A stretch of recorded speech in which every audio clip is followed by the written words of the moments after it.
So, hello Afnan, once again a very good morning to you. Welcome to our science class जिसमें हम लोग पढ़ रहे हैं अपना chapter metals and non metals. तो अभी तक काफ़ी चीज़ हम लोग मेटल्स और नॉन मेटल्स के बारे में जाने स्टार्ट किए थे, फिजिकल प्रॉपर्टीज़, केमिकल प्रॉपर्टीज़ से। उसके बाद मेटल्स का कई रिएजेंट से रिएक्शन हुआ और हम लोगों ने देखा कि क्या प्रोडक्ट मिल रहा है। उसके बाद आयनिक कंपाउंड के बारे में पढ़ा, प्रॉपर्टीज़ पढ़ा, इलेक्ट्रोलिसिस के बारे में जाना। आज अपने इस चैप्टर को हम लोग और आगे बढ़ाने चल रहे हैं।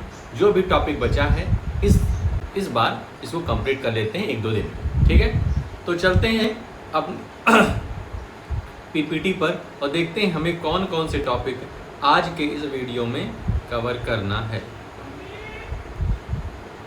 ठीक है। तो आ जाते हैं इस तरीके से इसको छोटा करके अपने पीपीटी पर। मेटल्स एंड नॉन मेटल्स, इसमें कौन से टॉपिक कवर करने हैं। तो आज मेन टॉपिक अपना रहने वाला है occurrence of metals. Occurrence of metals, इसमें हम लोग पढ़ेंगे एक्सट्रैक्शन ऑफ मेटल्स, कि मेटल्स को कैसे एक्सट्रैक्ट करेंगे, enrichment of ores, extracting metals low in activity series, extracting metals in the middle of the activity series. मतलब ऐसे मेटल्स जो हमारी एक्टिविटी सीरीज में सबसे नीचे रहते हैं उनको कैसे हम लोग एक्सट्रैक्ट करते हैं, कैसे उसके ओर्स से उसको आज़ाद करते हैं, ये सीखेंगे। और उसके बाद जानेंगे किस तरीके से जो एक्टिविटी सीरीज में मिडिल में मेटल्स रहते हैं उनको किस तरीके से एक्सट्रैक्ट करते हैं। मतलब आज हम लोग मेटल्स को कहाँ से पाएंगे, किस तरीके से पाएंगे, किस तरीके से वो हमें मिलेगा और हम उसका यूज कर पाएंगे, ये सब चीज़ें आज के इस वीडियो में हम लोग कवर करने चल रहे हैं। फुल्ली कंसंट्रेटेड रहना जिससे तुम्हें समझ में आ जाए एक बार में। Occurrence of metals, occurrence of metals. The earth crust is the major source of metals. Seawater also contains some soluble salts such as sodium chloride, magnesium chloride, etc. कह रहे हैं जो अर्थ क्रस्ट है, अर्थ का जो क्रस्ट है वहाँ पर कई सारे मेटल्स के सोर्स पाए जाते हैं। सी वाटर की बात कर रहे हैं तो सी वाटर में कह रहे हैं कि अलग अलग प्रकार के कई प्रकार के सॉल्ट पाए जाते हैं। सोडियम क्लोराइड, मैग्नीशियम क्लोराइड उसमें से क्या है, मेन है। The element or compound which occur naturally in the earth crust। अब यहाँ पर मिनरल्स की डेफिनेशन दी गई है तो इसको क्या कहते हैं, थोड़ा सा रेड कलर में कर देते हैं। जो डेफिनेशन होगी, क्या दिया गया है, द एलिमेंट और compound which occur naturally in the earth crust are known as minerals. Earth crust में ऐसे एलिमेंट या फिर कंपाउंड जो कि नेचुरली अवेलेबल हों उनको हम लोग क्या कहते हैं, मिनरल्स कहते हैं। At some places minerals contain a very high percentage of particular metal and the metal can be profitably extracted from it. These minerals are called ores. कह रहे हैं कुछ प्लेसेस में ये जो मिनरल्स की जो मात्रा होती है, जो कंसंट्रेशन होता है वो हाई रहता है। कुछ देखो मिनरल्स क्या होते हैं जो अर्थ क्रस्ट पे नेचुरली ऑब्टेन्ड हैं, नेचुरली अवेलेबल हैं, उनको हम लोग मिनरल्स कहते हैं। मिनरल्स का कंसंट्रेशन कहीं किसी प्लेसेस पे ज़्यादा रहता है। तो क्या कह रहा है, उस मिनरल से हम लोग क्या कर सकते हैं, मेटल को प्रॉफिटेबली एक्सट्रैक्ट कर सकते हैं, ठीक है। मतलब वहाँ से एक्सट्रैक्ट करके हम कुछ प्रॉफिट कमा सकते हैं, अच्छी मात्रा में वहाँ से मेटल हम लोग क्या कर सकते हैं, ले सकते हैं। These minerals are called ores. और ऐसे मिनरल्स जहाँ से मेटल्स हम लोग एक्सट्रैक्ट कर सकते हैं, ऐसे मिनरल्स जहाँ से हम लोग मेटल्स को एक्सट्रैक्ट कर सकते हैं उसको हम लोग कहते हैं ओर्स, ठीक है। अब आते हैं अपना topic extraction of metals. Metals का एक्सट्रैक्शन कैसे हो रहा है। You have learn about the reactivity series of metals. Having this knowledge, you can easily understand how a metal is extracted from the ore। कह रहे हैं एक्टिविटी सीरीज तुम्हें पता है, याद भी हो गई होगी। तो यदि एक्टिविटी सीरीज तुम्हें याद है, पता है, उसके बारे में नॉलेज है कि कौन सा हाई रिएक्टिव है, कौन सा लेस रिएक्टिव है, कौन सा मिडिल में हमारे मेटल्स आते हैं, तो इस टॉपिक में बड़ा मज़ा आ जाएगा। इस टॉपिक को समझने में बड़ी ही आसानी होगी। Some metals are found in the earth crust in the free state. Some are found in the form of their compounds. The metal at the bottom. ठीक है, यहाँ तक देखते हैं क्या लिखा है।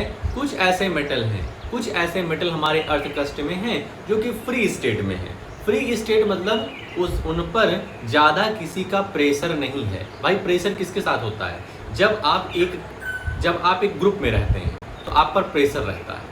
ठीक है, सभी चीज़ों को समझौता करना पड़ता है, एक दूसरे से समझौता करके आगे बढ़ना होता है, कंप्रोमाइजेशन होता है।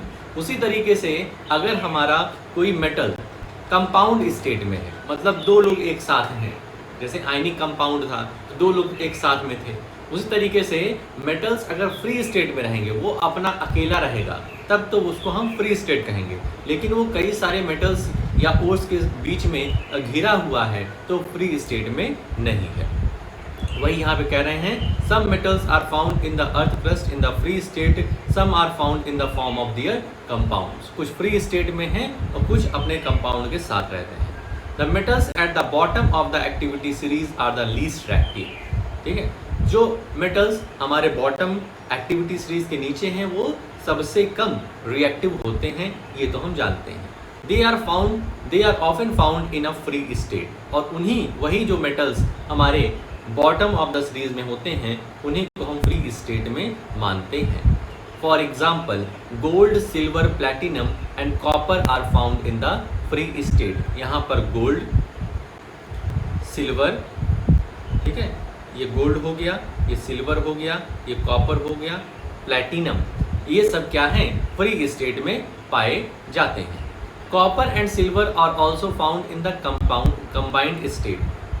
ठीक है, कह रहे हैं जो कॉपर और सिल्वर है वो कंबाइंड स्टेट में भी कभी कभी पाया जाता है। ठीक, पहली बात ये बताए कि जो गोल्ड, सिल्वर, प्लैटिनम, कॉपर है ये फ्री स्टेट में है, लेकिन कहीं कहीं पर देखा जाता है कि कॉपर और सिल्वर वो अपने कंबाइंड स्टेट में है। ध्यान रखना, फ्री स्टेट में रहेंगे, कोई भी मेटल फ्री स्टेट में रहेगा अपने ओर में, तब उसको एक्सट्रैक्ट करना आसान है क्योंकि वो फ्री है, उस पर ज़्यादा किसी का प्रेशर नहीं है, ज़्यादा किसी से कंप्रोमाइजेशन उसका नहीं है। लेकिन जो कंबाइंड स्टेट में है उनको एक्सट्रैक्ट करना बहुत ही मुश्किल काम होता है, हो जाता है लेकिन उसमें ज़्यादा रिएक्शन होती है। तो यहाँ लिखा है copper and silver are also found in the combined state as the sulphide और ऑक्साइड ओर। ठीक है, कॉपर और सिल्वर सल्फाइड और ऑक्साइड ओर के साथ साथ कभी कंबाइन रहते हैं। The metal at the top of the activity series, potassium, sodium, calcium, magnesium and aluminum are so reactive that they are never found in the nature as free elements. ठीक है, यहाँ क्या कह रहा है कि ऐसे मेटल्स जो एक्टिविटी सीरीज में टॉप पर हैं, जैसे सोडियम हो गया, पोटेशियम हो गया, कैल्शियम हो गया, ये सब बहुत ही ज़्यादा रिएक्टिव होते हैं, ये फ्री स्टेट में नहीं रहते हैं। अगर ये फ्री स्टेट में रहें तब भाई साहब धमाका ही धमाका होता रहे हर तरफ। ठीक है, तो ये फ्री स्टेट में इनको नहीं रखा जाता है। The metals in the middle of the activity series, zinc, iron, lead etcetera are moderately reactive. ये सब मॉडरेटली रिएक्टिव है।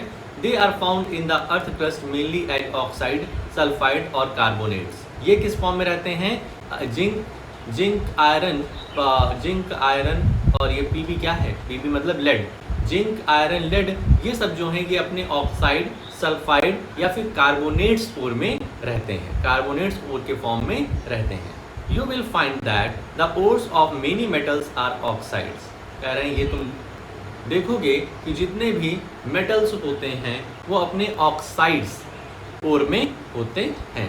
This is because oxygen is a very reactive element and is very abundant on the earth. ठीक है, देखो ओर का मतलब होता है कि मेटल्स को ढके रहना, मेटल्स को ढके रहना। तो कह रहा है कि जो ऑक्सीजन होती है, ये ऑक्सीजन जो होती है ये अपने मेटल्स के साथ अच्छे से रिएक्ट करती है, अच्छे से रिएक्ट करती है। तो ये क्या करती है, एक ओर, एक बाहरी आवरण के तौर पर ऑक्सीजन क्या होती है उस मेटल पर लगी रहती है, ऑक्सीडाइज वे में रहती है। ये ऐसा क्यों हो रहा है? क्योंकि हमारे अर्थ पर ऑक्सीजन काफ़ी मात्रा में है, एबेंडेंट है।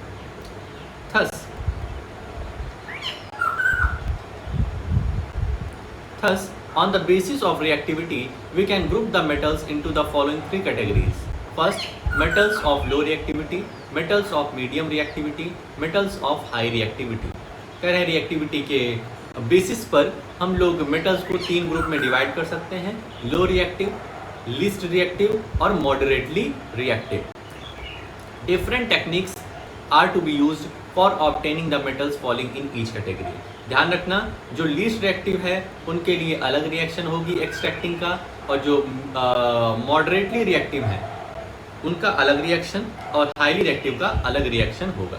ठीक, several steps are involved in the extraction of pure metal from ores. A summary of these steps is given in figure 3.10. Each step is explained in detail in the following sections. ठीक है, ध्यान रखना, जो extraction है, जो extraction of metals हम लोग पढ़ रहे हैं, ये डिपेंड करेगा कि मेटल्स हमारा हाईली रिएक्टिव है तो उसका क्या रिएक्शन होगा, मेटल्स हमारा मॉडरेटली रिएक्टिव है तो उसका क्या रिएक्शन होगा, और मेटल्स जो लीस्ट रिएक्टिव होगा उसको वहाँ से कैसे हम मेटल्स को या करेंगे, मेटल्स को एक्सट्रैक्ट करेंगे, ये सीखेंगे। सबके अलग अलग हमारे रिएक्शन होंगे। ठीक है, तो ये तो एक माइंड मैप बनाया हुआ है, इसको तो देख लेना, लेकिन ये तब समझ में आएगा जब अभी अगला वाला टॉपिक हम तुम्हें समझा देंगे।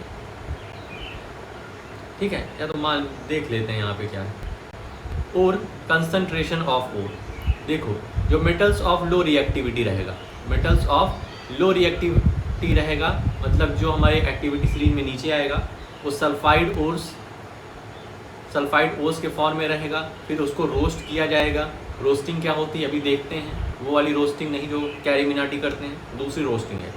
रोस्टिंग करेंगे तो मेटल मिलेगा, फिर मेटल को रिफाइन करेंगे। मेटल्स ऑफ मीडियम रिएक्टिविटी, जो बीच में मेटल्स हमारे आते हैं वो 2 फॉर्म में रहते हैं, एक कार्बोनेट ओर के फॉर्म में रहते हैं, एक सल्फाइड ओर के फॉर्म में रहते हैं। तो कार्बोनेट फॉर्म में रहेंगे तो उनका कैल्सिनेशन होता है, और सल्फाइड ओर के फॉर्म में रहते हैं तो उनकी रोस्टिंग होती है। ऐसा करने के बाद फिर ऑक्साइड ऑफ मेटल मिलेगा, फिर रिडक्शन टू मेटल होगा, और उसके बाद प्यूरिफिकेशन ऑफ मेटल होगा। ये जितने भी वर्ड्स हैं आगे अच्छे से एक्सप्लेन किए गए हैं। मेटल्स ऑफ हाई रिएक्टिविटी, ऐसे मेटल्स जो हमारे एक्टिविटी सीरीज में ऊपर की साइड में आते हैं, उनका किस तरीके से हम लोग एक्सट्रैक्शन करेंगे, तो उनकी इलेक्ट्रोलिसिस होती है। इलेक्ट्रोलिसिस सीखे हो पिछले टॉपिक्स में, जिसमें प्रॉपर्टीज़ ऑफ एनी कंपाउंड हम लोगों ने डिस्कस किया था, तो उसमें हम लोग जाने थे कि किस तरीके से इलेक्ट्रोलिसिस होती है। तो इलेक्ट्रोलिसिस करके प्योर मेटल हम लोग फॉर्म करेंगे, काउंट होगा।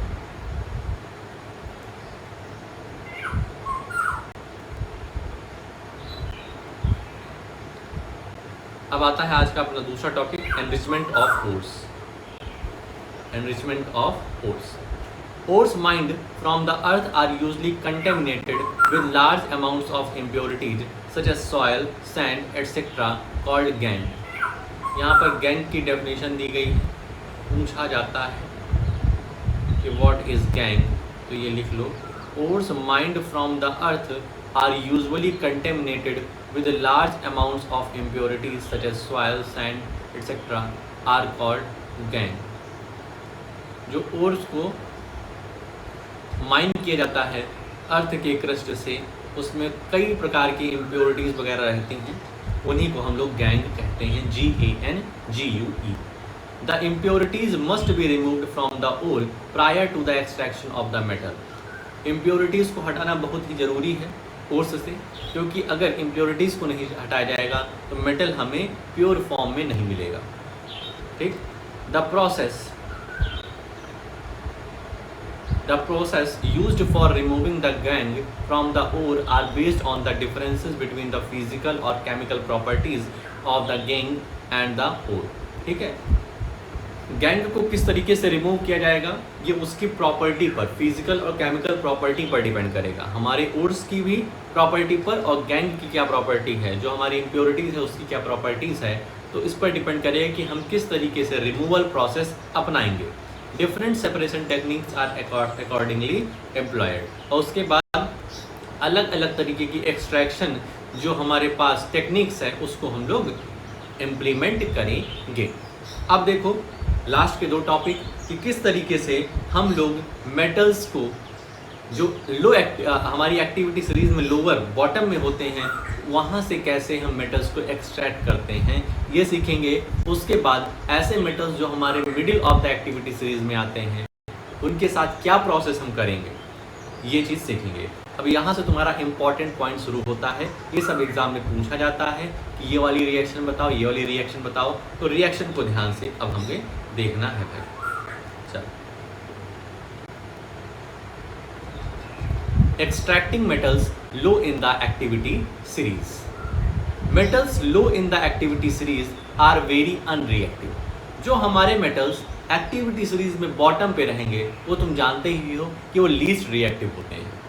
The oxides of these metals can be reduced to metals by heating alone. इनके ऊपर जो ऑक्सीजन की एक परत लगी हुई है उसको हम सिंपली हीट भी कर देंगे तो वो ऑक्सीजन की जो परत लगी हुई है और है वो निकल जाएगा। बस हमारे अंदर का मेटल साफ साफ मिल जाएगा। For example cinnabar. सिनेबार क्या होता है? Is an ore of mercury. Mercury का एक ओर है सिनेबार जिसका फॉर्मूला है HgS। When it is heated in air, it is first converted into mercuric oxide। ठीक है, ये मर्क्यूरिक सल्फाइड है पहले, मर्क्यूरिक सल्फाइड, ये सल्फर है S। तो मर्क्यूरिक सल्फाइड को जब पहली बार हीट किया गया तो हमको मिला मर्क्यूरिक ऑक्साइड HgO मिल गया, और वापस से मर्क्यूरिक ऑक्साइड को जब हीट किया गया तो वो मरकरी में बदल गया। ठीक है, तो मरकरी क्या है? हमारा मेटल। और मरकरी क्या है? Least reactive. तो देख रहे हो, सबसे पहले ये मर्क्यूरिक सल्फाइड को ऑक्सीजन की प्रेजेंस में हीट किया गया तो मिला mercuric oxide plus sulphur dioxide, और उसके बाद मर्क्यूरिक ऑक्साइड को वापस से हीट किया गया तो मरकरी अलग हमें मिल गया और ऑक्सीजन गैस रिलीज हो गई। देख रहे हो किस तरीके से काम हो रहा है। जो हमारे मेटल्स लीस्ट रिएक्टिव हैं, एक्टिविटी सीरीज में नीचे आ रहे हैं, उनको सिंपली हीट करके हम अपने प्योर मेटल को पा सकते हैं। Similar copper which is found as Cu2s in nature can be obtained from its ore by just heating in air. इसमें भी देखो कॉपर सल्फाइड है, तो कॉपर सल्फाइड को सबसे पहले हीट करेंगे तो हमें कॉपर ऑक्साइड मिलेगा। देखो एक प्रोसेस है, अगर कॉपर सल्फाइड के फॉर्म में नेचर में है तो कॉपर सल्फाइड को जब हीट करेंगे तो कॉपर ऑक्साइड में चेंज होगा, फिर कॉपर ऑक्साइड को हीट करेंगे तो फिर कॉपर मिलेगा और ऑक्सीजन गैस रिलीज हो जाएगी। ये देखो कॉपर सल्फाइड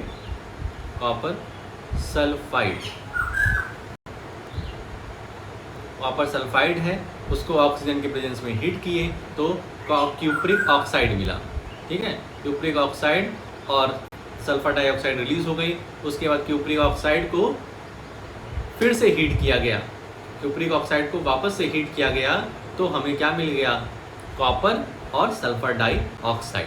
तो ये जितनी भी भाई साहब रिएक्शन है इसको कॉपी में लिख लेना और बार बार इसको रिपीट करो जिससे याद रहे। ठीक है, अगर क्वेश्चन में आ जाएगा how do we extract metals that are lower in the activity series, तो इस तरीके से एक्सप्लेन करके एक आध रिएक्शन लिख दोगे तो मज़ा आ जाएगा यार।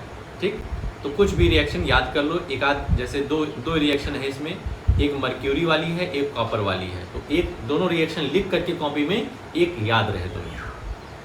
अगला आज का लास्ट टॉपिक जो है extracting metals in the middle of the activity series. अब ऐसे मेटल्स जो एक्टिविटी सीरीज में बीच में आते हैं, ऐसे मेटल्स की किस तरीके से एक्सट्रैक्शन होता है ये देखने चल रहे हैं। The metals in the middle of the activity series such as iron, zinc, lead, copper are moderately reactive. ये तो हमें पता है पहले से ही, जो हमारे एक्टिविटी सीरीज में बीच में आते हैं वो मॉडरेटली रिएक्टिव होते हैं, ना ही हाई ना ही low. These are usually present as sulphide और कार्बोनेट्स इन नेचर। ये किस फॉर्म में होते हैं? ऐसे मेटल्स सल्फाइड के फॉर्म में होते हैं, S, उनके साथ S सल्फर वाला भी एटम्स लगा रहता है, और कार्बोनेट्स मतलब CO। It is easier to obtain a metal from its oxide as compare to its sulphide and carbonates. कह रहे हैं ऐसे मेटल्स जो ऑक्साइड के फॉर्म में होते हैं उनको एक्सट्रैक्ट करना आसान होता है। क्यों? क्योंकि बस सिंपली क्या कर दो, हीट कर दो उसे, ऑक्सीजन रिलीज हो जाएगी, हमें हमारा मेटल मिल जाएगा। लेकिन अगर कोई मेटल सल्फाइड या फिर कार्बोनेट्स के फॉर्म में रहता है, सल्फाइड या फिर कार्बोनेट्स के फॉर्म में रहता है, तब वहाँ से एक्सट्रैक्शन का जो तरीका है वो थोड़ा सा कॉम्प्लिकेटेड हो जाता है। बहुत अच्छे समझो भाई साहब, अगर हमारा मेटल ऑक्साइड के फॉर्म में रहेगा, जैसे कॉपर ऑक्साइड है, मर्क्यूरिक ऑक्साइड है, तब तो उसको सिंपली हम हीट करेंगे, एक स्टेप में काम हो जाएगा। लेकिन अगर हमारा ओर जो है वो कार्बोनेट्स या सल्फाइड के फॉर्म में है, तब वहाँ पर कॉम्प्लेक्सिटी हो जाएगी, वहाँ पर एक स्टेप में काम नहीं होगा। Therefore, prior to reduction, the metal sulfides and carbonates must be converted into metal oxides. तो अगर हमारा मेटल सल्फाइड है या फिर मेटल कार्बोनेट के फॉर्म में है, तब सबसे पहले उसको हम लोग ऑक्साइड के फॉर्म में चेंज करते हैं। जब ऑक्साइड के फॉर्म में चेंज हो जाएगा, तब सिंपली एक स्टेप में उसको हीट करेंगे, ऑक्सीजन रिलीज हो जाएगी, हमारा मेटल हमको मिल जाएगा। The sulfide ores are converted into oxides by heating strongly in the presence of excess air. ठीक है, यहाँ पर बहुत ही इम्पोर्टेंट चीज़ दी गई है, इम्पोर्टेंट वो क्या है? The sulphide ore. भाई ऑक्साइड ओर तो तुम्हें समझ में आ गया, ऑक्साइड ओर के फॉर्म में यदि हमारा मेटल रहता है, उसको सिंपली हीट करेंगे और हमें कॉपर या फिर हमें मरकरी मिल जाएगा। लेकिन अगर सल्फाइड ओर के फॉर्म में है, तो सल्फाइड ओर्स के फॉर्म में क्या रहता है? The sulphide ores are converted into oxides by heating strongly in the presence of excess air. Excess air मतलब एयर की मात्रा वहाँ ज़्यादा होनी चाहिए और वहाँ पर बहुत ज़्यादा हीट करेंगे, हम उसको बहुत ज़्यादा हीट करेंगे। This process is known as roasting. इसको क्या कहते हैं हम लोग? रोस्टिंग कहते हैं। क्या समझे कि जब हमारा ओर सल्फाइड के फॉर्म में होगा, जब हमारा ओर्स सल्फाइड के फॉर्म में होगा, तो उसको वहाँ से हमारा मेटल को एक्सट्रैक्ट करने के लिए सबसे पहले सल्फाइड को चेंज करना पड़ेगा ऑक्साइड। किसमें चेंज करना पड़ेगा? ऑक्साइड में। ऑक्साइड में कैसे चेंज होगा? जब एक्सेस एयर में उस सल्फाइड ओर को हम बहुत ज़्यादा गर्म करेंगे, बहुत ज़्यादा गर्म करेंगे, तब वहाँ से वो ऑक्साइड में चेंज होगा। ये जो प्रोसेस हुआ सल्फाइड ओर को एक्सेस एयर में स्ट्रांगली हीट करने का, इसी को कह रहे हैं रोस्टिंग। जो कह रहे हैं roasting. The carbonates ore are change into oxides by heating. अब ये तो सल्फाइड ओर की बात हुई, दो प्रकार का, यहाँ पे तीन प्रकार का ओर हम लोग पढ़ चुके हैं। पहला क्या था? पहला था ऑक्साइड ओर। ऑक्साइड ओर तो सिंपली हीट कर देते थे। सल्फाइड ओर में हम क्या कर रहे हैं? रोस्टिंग कर रहे हैं, एक्सेस एयर में स्ट्रांगली हीट कर रहे हैं, तब वो ऑक्साइड फॉर्म में चेंज हो रहा है। अब तीसरा है कार्बोनेट ओर। कार्बोनेट ओर में क्या हो रहा है? The carbonate ores are change into oxides by heating strongly in limited air. बस डिफरेंस है यहाँ पर लिमिटेड एयर है, एक्सेस एयर नहीं है, बाकी स्ट्रांगली हीट करेंगे। तो दूसरी डेफिनेशन यहाँ से बन रही है, the carbonate ores are change into oxides by heated air. This process is known as calcination. जब कार्बोनेट्स को स्ट्रांगली हीट करेंगे लिमिटेड एयर में और वो चेंज हो जाएगा ऑक्साइड फॉर्म में, तब इस प्रोसेस को कह रहे हैं कैल्सिनेशन। समझ में आ गया? रोस्टिंग और कैल्सिनेशन। रोस्टिंग करते हैं सल्फाइड ओर का, कैल्सिनेशन होता है कार्बोनेट ओर का। डिफरेंस बस इतना है कि सल्फाइड ओर एक्सेस एयर में हीट किया जाता है स्ट्रांगली हीट, और कार्बोनेट ओर जो है वो लिमिटेड एयर में स्ट्रांगली हीट करते हैं। दोनों से रिजल्ट जो निकल रहा है वो ऑक्साइड ओर ही निकल रहा है।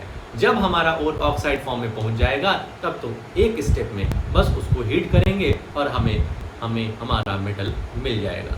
तो भाई साहब जो हम रेड में करते चल रहे हैं उसको अपनी कॉपी में लिख लेना भाई साहब, ठीक है? और रिएक्शन तो लिखना ही लिखना है, रिएक्शन हम नहीं कर रहे, लेकिन रिएक्शन तुमको अपने आप से लिखनी है। The chemical reaction that takes place during roasting and calcination of zinc ores can be shown as follows. अब देखो यहाँ पर एक रोस्टिंग का एग्जाम्पल और एक कैल्सिनेशन का एग्जाम्पल इन्होंने दिया है। तो रोस्टिंग की डेफिनेशन लिखने के बाद रोस्टिंग का वो लिख लेना रिएक्शन, और कैल्सिनेशन की डेफिनेशन के बाद यहाँ देखो जिंक सल्फाइड है। क्या है? Zinc sulphide. तो सल्फाइड ओर है, तो इसको ऑक्सीजन के फॉर्म में, और ऑक्सीजन कैसी है? एक्सेस है। देख रहे हो 3O2। ऑक्सीजन के पास ऑलरेडी 2 एटम है, उसको 3 से मल्टीप्लाई कर दिए। हीट कर रहे हैं तो हमें जिंक ऑक्साइड मिल रहा है। क्या मिल रहा है? जिंक ऑक्साइड और प्लस सल्फर डाइऑक्साइड। ठीक, तो जब हमारा जिंक ऑक्साइड के फॉर्म में हो गया तो अब सिंपली इसको बस हीट कर देंगे तो हमें जिंक मिल जाएगा और ऑक्सीजन गैस रिलीज हो जाएगी। कैल्सिनेशन में जिंक कार्बोनेट है, ये क्या है? Zinc carbonate. जिंक कार्बोनेट को बस सिंपली हीट कर दे रहे हैं। देखो यहाँ पर ऑक्सीजन का कुछ नहीं लिखे हैं भाई, थोड़ी बहुत तो ऑक्सीजन होगी कमरे में जहाँ पर भी जलाएंगे, तो यहाँ पर ऑक्सीजन ना लिख करके बस हीट कर दे रहे हैं। तो क्या मिल जा रहा है? जिंक ऑक्साइड और क्यूप्रिक ऑक्साइड। क्यूप्रिक ऑक्साइड, तो देख रहे हो जिंक ऑक्साइड मिल गया। अब हमें ऑक्साइड के फॉर्म में चीज़ें मिल गई तो अब सिंपली हीट करेंगे और Zn अलग हो जाएगा और ऑक्सीजन गैस रिलीज हो जाएगी। The metal oxides are then reduced to the corresponding metals by using suitable reducing agents such as carbon. For example, when zinc oxide is heated with carbon, it is reduced to metallic zinc. यहाँ पे कह रहे हैं कि अब हमें zinc oxide मिल गया है तो उसको देखो एक सिंपली हीट कर देते हैं यदि हमारा मेटल लीस्ट रिएक्टिव होता है तो। लेकिन ये देख रहे हैं यहाँ पर जिंक ऑक्साइड जो है, जिंक हमारा ऊपर के उसमें आता है। रिएक्टिविटी सीरीज देखोगे ऊपर के उसमें आ रहा है, ठीक है एकदम। देखो ये हाईली रिएक्टिव है, ये लीस्ट रिएक्टिव है, ये मॉडरेटली है। तो मॉडरेटली में सबसे ऊपर आ रहा है। तो सिंपल हीट करेंगे तो बात नहीं बनेगी, सिंपल हीटिंग करेंगे। सिंपल हीटिंग बात तब बनती है जब हमारा मेटल लीस्ट रिएक्टिव होता है। तो कह रहे हैं कि यहाँ पर हम लोग कुछ रिड्यूसिंग एजेंट्स यूज करेंगे। क्या यूज करेंगे? रिड्यूसिंग एजेंट यूज करेंगे। जैसे यहाँ पर यूज़ किया गया है कॉपर का, यहाँ पर यूज़ किया गया है कॉपर का। अब कैसे जाने सर कि कॉपर रिड्यूसिंग एजेंट होगा? देखो ये जिंक ऑक्साइड है, जिंक ऑक्साइड है, इससे ये ऑक्साइड हमको हटाना है। तो ऑक्साइड हमारे आसपास किस फॉर्म में हमें दिखाई देता है? तो कार्बन डाइऑक्साइड के फॉर्म में दिखाई देता है। तो इसको ओ इधर हम भेज देंगे, ठीक है। तो जिंक ये हो गया और ये CO carbon oxide. You are already familiar with the process of oxidation and reduction explained in the first chapter. तो कह रहे हैं कि तुम पहले से ही जानते हो ऑक्सीडेशन रिडक्शन, फर्स्ट चैप्टर में पढ़े हो, ठीक है। क्या पढ़े हो हमको बताना जरा, ऑक्सीडेशन और रिडक्शन क्या होता है, ऑक्सीडेशन और रिएक्शन क्या होता है शाम को बताना, क्योंकि फर्स्ट चैप्टर तुम पढ़े हो, ऐसा इसमें लिखा है। Obtaining metals from their compounds is also a reduction process, ठीक है। क्या लिखा हुआ है? बहुत इंपॉर्टेंट पॉइंट है कि obtaining metals from their compounds, metals को उसके कंपाउंड से फॉर्म करना, ये भी क्या है? एक रिडक्शन प्रोसेस है। रिडक्शन प्रोसेस देखो यहाँ पर जिंक ऑक्साइड है, यहाँ पर क्या है? जिंक ऑक्साइड, और ये किस में चेंज हो गया है? जिंक में। मतलब यहाँ पर जिंक क्या हो गया? रिडक्शन हो गया, उससे एक चीज डिडक्ट हो गई, कहते हैं ना डिडक्शन, वही रिडक्शन है, मतलब रिड्यूस हो जाना। जिंक ऑक्साइड था अभी तक, अब सिर्फ जिंक बचा, तो ये क्या हो गया? रिडक्शन हो गया। इस तरीके ऑक्सीडेशन क्या होता है तुम बताओगे भाई साहब, सब चीज़ सर जी बता दें, बात नहीं बनती। थोड़ा सा टॉपिक और बचा है। Besides using carbon coke to reduce metal oxides to metals, sometime displacement reaction can also be used. कह रहे हैं जिंक के साथ जिस तरीके से हम लोगों ने कार्बन रिड्यूसिंग एजेंट के तौर पे यूज किया है, इसकी जगह पर कभी कभी डिस्प्लेसमेंट रिएक्शन भी होती है, जिसमें हम लोगों ने देखा था कि जो हाईली रिएक्टिव मेटल है वो लीस्ट रिएक्टिव मेटल को डिस्प्लेस कर देता है। The highly reactive metals such as sodium, calcium, aluminium etcetera are used as reducing agent. जो हाईली रिएक्टिव होते हैं उनको हम लोग रिड्यूसिंग एजेंट्स के तौर पे यूज करते हैं। ध्यान रखो, ऐसा क्वेश्चन पूछा जा सकता है कि मेटल्स को कौन से मेटल्स हम लोग यूज करते हैं रिड्यूसिंग एजेंट के तौर पे, तो बताना ऐसे मेटल्स जो हाईली रिएक्टिव होते हैं। बिकॉज क्यों यूज करते हैं? Because they can displace metals of lower reactivity from their compounds, ठीक है। क्यों ऐसा यूज करते हैं? हो सकता है तुम्हारी इंडेक्स या एक्सरसाइज में क्वेश्चन पूछा जाए कि हम कौन से मेटल लेते हैं रिड्यूसिंग एजेंट के तौर पर और क्यों। तो इसलिए क्योंकि वो जो हमारे लीस्ट रिएक्टिव मेटल्स हैं उनको डिस्प्लेस कर सकें और हमारा जो वो है मेटल है उसको प्योर फॉर्म में एक्सट्रैक्ट करने में हेल्प करें। फॉर एग्जाम्पल, व्हेन मैग्नीज और dioxide is heated with aluminium powder, manganese dioxide मतलब MnO2, ये देखो MnO2 को जब Al के साथ एल्युमिनियम के साथ क्या हुआ, रिएक्शन हुआ तो मैग्नीज अलग हो गया और ये एल्युमिनियम ऑक्साइड जो है ये अलग हो गए। तो देख रहे हो एल्युमिनियम जो है एक हाईली रिएक्टिव मेटल है, जिसने क्या किया, जिसने इसको ऑक्साइड को डिस्प्लेस कर दिया, ऑक्साइड को इधर से हटा करके अपने पास कर लिया। ठीक, अब यहाँ पे क्या है, can you identify the substance that are getting oxidise and reduced. क्या यहाँ पर तुम ये बता सकते हो कि कौन से सब्सटेंस ऑक्सीडाइज हैं, कौन से सब्सटेंस रिड्यूस्ड हैं। तो ये देख रहे हो इधर मैग्नीज ऑक्साइड था तो मैग्नीज ऑक्साइड मैग्नीज में चेंज हो गया तो ये रिड्यूस हो गया, ये क्या हो गया, रिड्यूस हो गया। और एल्युमिनियम से ये एल्युमिनियम ऑक्साइड बन गया तो ये ऑक्सीडाइज हो गया। ऑक्सीडाइज मतलब ऑक्सीजन के एटम अपने पास लेना, रिडक्शन मतलब होता है ऑक्सीजन के एटम्स छोड़ना। ठीक है, रिडक्शन मतलब ऑक्सीजन के एटम्स छोड़ना, ऑक्सीडाइज मतलब होता है लेना। These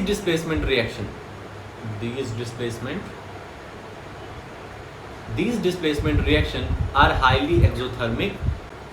एक्सोथर्मिक मतलब जान रहे हो कि हीट जो होती है वो बहुत हाई क्वांटिटी में रिलीज होती है। The amount of heat evolve is so large that the metals are produced in the molten state. ऐसे फॉर्म में जब बहुत ही हाईली एक्सोथर्मिक रिएक्शन हो रही है तो हमें जो मेटल्स मिलेगा, जो भी मेटल्स हम लोग इससे निकाल रहे हैं इस डिस्प्लेसमेंट रिएक्शन में, वो सब हमें मॉल्टेन फॉर्म में मिलेगा, क्योंकि हीट इतनी ज़्यादा होती है कि सब के सब मेटल्स पिघल जाते हैं।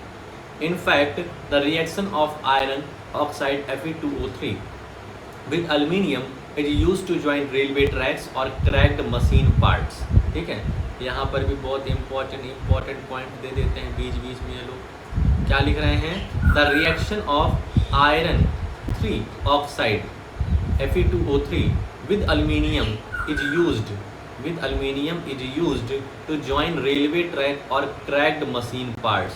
जो रेलवे ट्रैक हमारे टूट जाते हैं उनको ज्वाइन करने के लिए, या मशीन पार्ट जो हमारे क्रैक हो जाते हैं उनको क्या करने के लिए, ज्वाइन करने के लिए इस रिएक्शन को यूज करते हैं हम लोग। ठीक है, iron reaction of iron 3 oxide with aluminium Fe2O3 को जब एल्युमिनियम से हम लोग रिएक्ट कराते हैं तो जो मॉल्टेन स्टेट में हमें मेटल मिल रहा है, मॉल्टेन स्टेट में हमें Fe मिल रहा है, आयरन मिल रहा है, उससे क्या करते हैं, वही उस जो क्रैक है उसको भर देता है और अच्छे से जोड़ देता है।